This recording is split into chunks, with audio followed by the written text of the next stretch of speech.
오늘은 2월 25일, 현재 시각은 4시 51분입니다.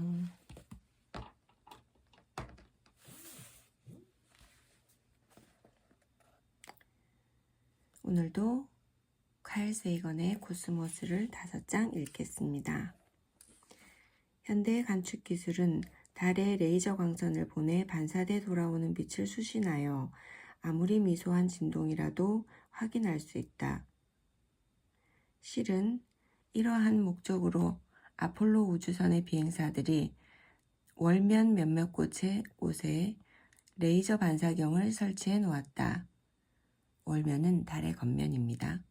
지구에서 발사한 레이저 광선이 월면 반사경에서 반사되어 지구까지 도달하는 데 걸리는 시간을 원자시계로 아주 정확하게 측정할 수 있다. 이 시간에 빛의 속도를 곱하여 다시 2로 나누면 그 순간 지구와 달 사이의 거리를 정확하게 산출된다. 학자들은 이러한 실험을 수년에 걸쳐 수행하여 달의 칭동 주기와 진폭이 각각 3년과 3m임을 밝혀낼 수 있었다.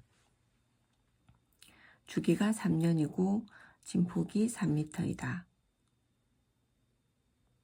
이러한 수치는 브루노의 운석공이 파인 지 1000년이 채 못되는 충돌 구덩이라는 생각과 잘 일치하는 결과이다. 이 모든 증거는 추론에 따른 간접적인 것이다. 앞에서 언급한 바와 같이 그런 사건이 역사시대 이후에 일어날 확률이 매우 낮음에도 불구하고 이와 같은 간접 증거들은 그러한 충돌이 이미 발생했음을 설득력 있게 시사한다. 퉁구스카의 대폭발 사건과 애리조나주의 운석공이 우리에게 증언하고 있듯이 소행성과 지구 충돌은 태양계 역사의 초창기에만 국한됐던 현상이 아니다. 그럼에도 불구하고 달 표면에 광조 무늬가 뚜렷하게 보이는 운석공의 수가 적다는 사실은 달에서도 어느 정도의 침식 작용이 진행 중임을 시사한다. 한 구덩이가 다른 구덩이와 겹쳐 있는 양상과 월면 지형의 증서학적 특징들을 종합적으로 분석하면 역사의 바퀴를 뒤로 돌려 달 표면에서 충돌과 용암 분출이 어떤 시간 순으로 발생했는지 알아낼 수 있다. 이러한 연구를 통해서 우리는 브루노의 운석공이 가장 최근에 있었던 충돌의 결과라고 규명할 수 있다. 달의 지구 쪽 면에서 볼 수 있는 지형 구조물이 형성되는 과정이 컬러 하버에 잘 설명되어 있다. 지구와 달이 태양으로부터 거의 같은 거리에 있음에도 불구하고 달의 표면은 수많은 충돌로 심하게 파였는데 지구는 어떻게 그런 돌들을 면할 수 있었을까? 어째서 지구에는 운석공이 드물까? 혜성과 소행성이 생명이 서식하는 행성과 부딪히면 안 된다고 스스로 조심이라도 했단 말인가? 물론 그런 식으로 조심해 줄리야 만무하다. 설득력 있는 유일한 설명은 충돌 구덩이가 지구와 달에서 같은 비율로 만들어지지만 공기와 물이 없는 달에는 일단 파인 구덩이들이 오래 보존되는 데 비하여 지구에는 꾸준히 진행되는 침식 작용으로 말미암아 지워지고 메워지기 때문이라는 것이다.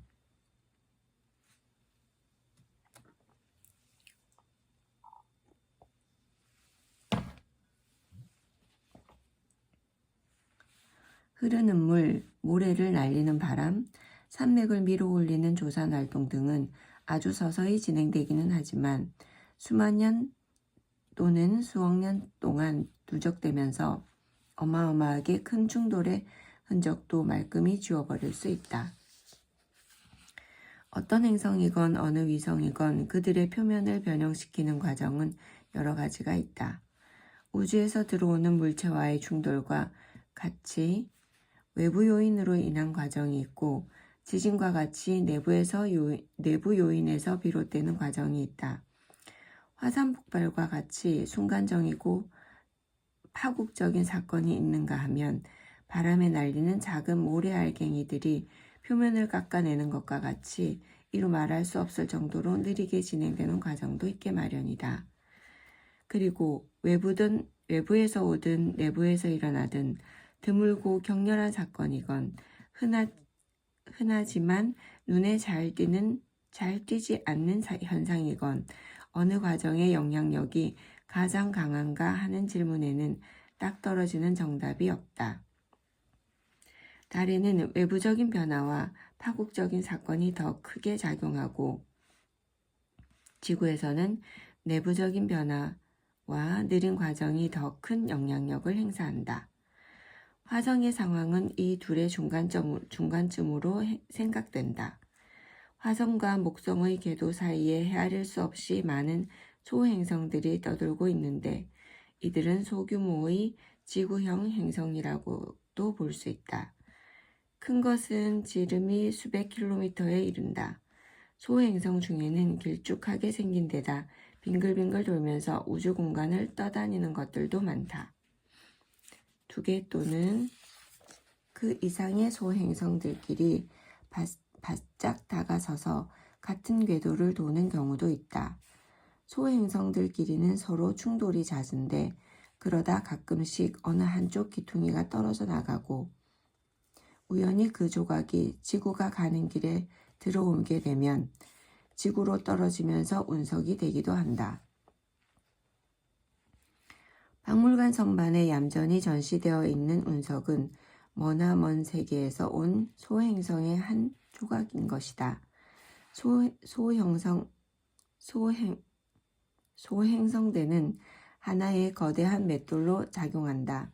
거기에서는 큰 조각이 점점 더 작은 조각들로 부서지고 또 부서져서 아주 작은 티끌로 변해간다. 소행성 중 덩치가 큰 것들은 해성과 함께 최근에도 행성 표면 구덩이를 파놓은 주범이다. 원래 행성으로 성장하려던 것들이 지구의 거대 행성인 목성의 인력 때문에 서로 밀고 당기는 통에 더 결합하지 못하고 그냥 작은 돌덩이들로 남아있는 곳이 바로 소행성대이다. 어쩌면 현재 이 공간을 차지하고 있는 소행성들은 원래 하나의 의젓한 행성이었을 수도 있다. 그러나 어떤 연유에선가 그 행성은 폭발했고 소행성들은 그 잔해일지도 모른다. 그렇지만 2번째 가능성은 비현실적인 것으로 여겨지고 있다. 그것은 지금까지 어느 행성이 자폭하게 되는 메커니즘을 알아내지 못했기 때문이다. 가만히 생각해 보니까 행성의 자폭 메커니즘을 알지 못하는 편이 오히려 마음 편할 것 같다. 토성의 고리는 소행성대와 비슷한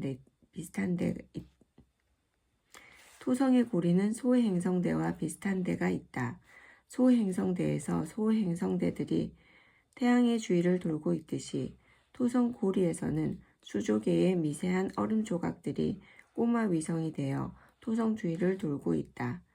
이들은 토성의 강력한 인력 때문에 하나의 위성으로 뭉치지 못한 채 작은 조각으로 남게 된 찌꺼기들일 수 있다. 하지만 어쩌다 토성에 너무 가까이 접근했다가 토성의 강력한 기조력 때문에 산산이 쪼개진 어느 위성과의 파편일 수도 있다. 토성 고리를 설명하려는 또 다른 아이디어가 있다. 토성이 거느린 위성 하나가 예를 들면 타이탄이 자신의 물질을 방출한다면 방출된 물질을 토성의 대기권으로 떨어져 들어갈 것이다. 위성에서 방출과 모 행성으로서의 추락이 모종의 평형을 이루는 상태가 토성의 고리 구조라는 것이다. 목성과 천왕성도 역시 고리를 두르고 있다는 것이 최근에 밝혀졌는데 너무 희미해서 지구에서는 직접 보기 어렵다. 해왕성이 고리를 갖추었는지 아직 행성학자들 사이에 큰 화제거리다. 고리는 코스모스에 있는 목성형 행성들이 일반적으로 달고 다니는 장신구일지 모른다. 최근에 토성과 금성 사이의 공간에서 대형 충돌 사건이 있었다고 주장하는 대중서적이 시중에 돌아다닌다. 정신과 의사인 임마누엘 벨리스코프스키가 1950년에 출판한 충돌하는 세계들이라는 제목이 그것이다. 벨리코프스키는 그 책에서 행성 수준의 질량을 지닌 물체 하나가 그는 그것을 혜성이라고 지칭했는데 여차여차해서 목성과 그 위성이 이루는 계에서 만들어졌다고 주장했다. 위성이 이루는 계에서 만들어졌다고 주장했다. 약 3,500년 전 이 물체는 내 행성계로 날아들어와 지구와 화성에 여러 번 근접했다. 이때 홍해가 갈라져서 모세와 이스라엘 민족이 이집트 파라오 소나기에서 빠져나올 수 있었다. 그리고 여호수아의 명령에 따라 지구의 자전이 잠시 멈춘 적이 있는데 이것도 역시 근접 충돌의 결과였다. 지구의 자전이 멈추면 우리는 어떻게 느끼나요? 또 왕성한 화산 활동과 홍수의 범람도 여기에서 비롯된 것이다. 자전이 멈추면 화산 활동과 홍수의 범람이 생기나? 벨리코프스키는 또한 이 혜성이 다른 행성들 사이를 당구공처럼 어지럽게 왔다 갔다 하다가 드디어 안정을 찾고 원형에 가까운 궤도에 들어서면서 금성이 되었다고 상상했다. 그 전까지는 금성이 존재하지 않았다는 것이다. 언젠가 내가 다른 책에서도 길게 논의했듯이 이런 생각들은 거의 확실하게 오류에서 비롯된 것이다. 아하, 오류구나. 천문학자들이 대형 충돌이라는 아이디어 자체를 부정하는 것이 아니다. 대형 충돌이 최근에 일어났다는 주장에 부정적 시선을 보낼 뿐이다. 모형으로 태양계를 나타낼 때 행성의 크기와 궤도를 같은 비율로 축적하면 행성이 눈에 보이지 않게 작아지므로 태양계의 모형을 실제로 그렇게 제작할 수는 없다. 행성이 겨우 먼지 알갱이 정도의 부피를 차지하기 때문이다. 그러나 누가 이렇게 제작된 모형을 본다면 어떤 혜성이 몇천 년 안에 지구와 충돌할 가능성이 지극히 희박함을 쉽게 알아챌 수 있을 것이다. 더군다나 금성은 암석과 금속으로 되어 있고 수소를 아주 적게 함유하고 있는 행성인데 반해 금성의 탄생의 근원이라고 벨리코프스키가 주장한 목성은 거의 전부가 수소로 이루어져 있다. 목성이 혜성이나 행성을 만들어 밖으로 내던질 수 있는 에너지는 목성권 어디에도 찾아볼 수가 없다. 그런 물체가 지구 옆으로 지나칠지라도 공전하던 지구를 거기 서라 하는 식으로 멈추게 할 수는 없다. 비록 멈췄다고 해도 그 지구를 다시 하루 24시간마다 한 바퀴씩 도는 행성으로 되돌리는 일은 더더욱 불가능하다. 지질학적으로도 3,500년 전에 화산활동과 홍수가 평균 이상의 빈도로 발생했음을 뒷받침하는 증거를 찾아볼 수 있다. 또 금성을 의미하는 메소포타미아 시대의 명각이 하나 전해 내려온다. 여기서 명각은 금석에 새기는 문자를 말합니다.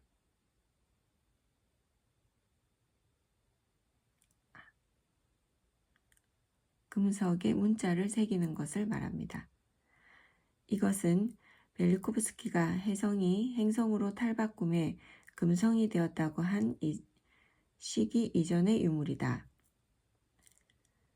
긴 타원형의 궤도를 돌던 물체가 오늘날 금성의 궤도와 같이 원형 궤도로 급속히 바뀌는 일도 비현실적이다. 그 밖에도 여러 가지 이유가 있지만 여기서 더 나열하지 않겠다. 과학자가 아닌 사람들이 제시하는 것만이 아니라 과학자들이 제시한 가설들 중에는 훗날 틀렸다고 밝혀지는 것이 많다. 그러나 과학은 자기 검증을 생명으로 한다. 과학의 세계에서 새로운 생각이 인정받으려면 증거 제시라는 엄격한 관문을 통과해야 한다. 벨리코프스키 건의 가장 서글픈 면은 그 가설이 틀렸다거나 그가 이미 입증한 사실을 관가해서가 아니라 자칭 과학자라는 몇몇 이들이 벨리코프스키의 작업을 억압하려 했던 데에 있다. 과학은 자유로운 탐구 정신에서 자생적으로 성장했으며 자유로운 탐구가 곧 과학의 목적이다. 어떤 가설이든 그것이 아무리 이상하더라도 그 가설이 지니는 장점을 잘 따져봐 주어야 한다. 마음에 들지 않는 생각을 억압하는 일은 종교나 정치에서는 흔히 있을지 모르지만 진리를 추구하는 이들이 취할 태도는 결코 아니다. 이런 자세의 과학이라면 한 발도 앞으로 나아가지 못한다. 우리는 어느 누가 근본적이고 혁신적인 사고를 할지 미리 알지 못하기 때문에 누구나 열린 마음으로 자기 검증을 철저히 해야 한다. 금성은 질량, 크기, 밀도 면에서 지구와 거의 동일하다. 금성은 지구 가장 가까운 행성으로서 수백 년 동안 우리 지구의 자매로 여겨져 왔다. 지구의 자매는 진짜 어떻게 생겼을까? 우리보다 태양에 조금 더 가까이 있으니 지구보다 약간 더 따뜻할 것이다. 그렇다면 금성은 싱그러운 여름의 기후의 행성일까? 충돌 구덩이들이 금성에도 있을까? 아니면 침식작용으로 다 깎여 없어졌을까? 화산이 있을까? 산은? 바다는? 그리고 생물은? 망원경을 통해서 금성을 처음 본 사람이 갈릴레오다. 때는 1609년. 그러나 그의 시야에 들어온 모습은 특징이라고는 전혀 찾아볼 수 없는 하나의 밋밋한 원판이었다. 갈릴레오는 금성도 달과 마찬가지로 얇은 초승달 모양에서 둥그런 보름달로 그 위상이 변한다고 기술했다. 금성의 위상 변화도 달의 위상 변화와 같은 원리에서 이루어진다. 우리에게 금성의 밤 쪽이 주로 보일 때가 있고 금성의 낮 쪽이 주로 보일 때도 있다. 말이 나온 김에 이러한 관측 사실들이 지구가 태양이 지구 주위를 도는 것이 아니라는 태양 중심 우주관의 근거를 제공했다.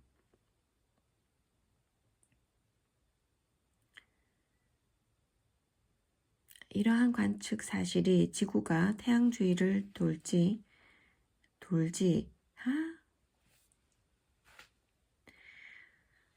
태양 중심 우주관의 근거를 제공했다는 것을 지적해 두겠다. 갈릴레오 이후에 광학 망원경의 구경이 점점 커졌고 동시에 망원경의 분해능도 높아졌다. 그럼에도 불구하고 망원경으로 보이는 금성의 모습은 갈릴레오 시대와 별로 다르지 않다. 확실히 금성은 두껍고 불투명한 구름으로 덮여 있다. 우리가 아침 혹은 저녁 하늘에서 보는 샛별의 밝은 빛은 금성의 구름에 반사된 태양의 빛인 것이다. 그러나 이러한 발견 이후 수세기가 지나도록 그 구름의 성분이 무엇인지 도무지 알아낼 수가 없었다. 금성의 표면을 들여다볼 방법이 없던 시기에 어떤 과학자들은 금성의 지표면이 석탄기의 지구처럼 늪지라는 묘한 결론을 이끌어냈다. 그들의 논리는 논리라고 취급해줘도 좋을지 모르겠지만 이런 식으로 전개됐다. 저는 금성 표면에서 아무것도 볼 수가 없어요. 왜죠? 완전히 구름으로 덮여서 그렇죠. 그 구름들은 무엇으로 만들어진 건데요? 물론 물이죠. 그러면 왜 금성의 구름이 지구의 구름보다 더 두껍습니까? 그곳에 물이 더 많기 때문이죠. 그럼 구름에 물이 더 많다면 표면에도 물이 더 많아야 할 텐데 어떤 종류의 표면이 아주 습하지요? 늪지죠. 금성 표면에 늪지가 있다면 금성에 소철나무와 잠자리 그리고 심지어 공룡까지 있어야 하지 않을까? 결국 금성에서 그 어떤 물체나 지형 지물들을 알아볼 수 없다는 관찰에서 어처구니 없게도 금성이 생물로 가득해야 한다는 결론이 도출됐다. 금성의 구름에 아무런 특징이 없다는 사실이 오류에 빠지기 쉬운 인간의 습성을 드러낸 셈이다. 우리가 살아있는 사실에서 우리는 그 어딘가에 생명이 있을 것이라는 생각을 항상 하게 된다. 그러나 생명의 존재 여부는 보다 주의 깊은 증거의 축적과 평가를 통해서 판단해야 할 사항이다. 결국 금성에는 생물이 없다는 것이 밝혀졌다. 금성의 정체에 대한 최초의 단서는 유리 덩어리로 만들어진 프리즘이나 평면 유리에 가는 줄을 균일한 간격으로 그려넣은 회절 격자의 덕분에 확보할 수 있었다.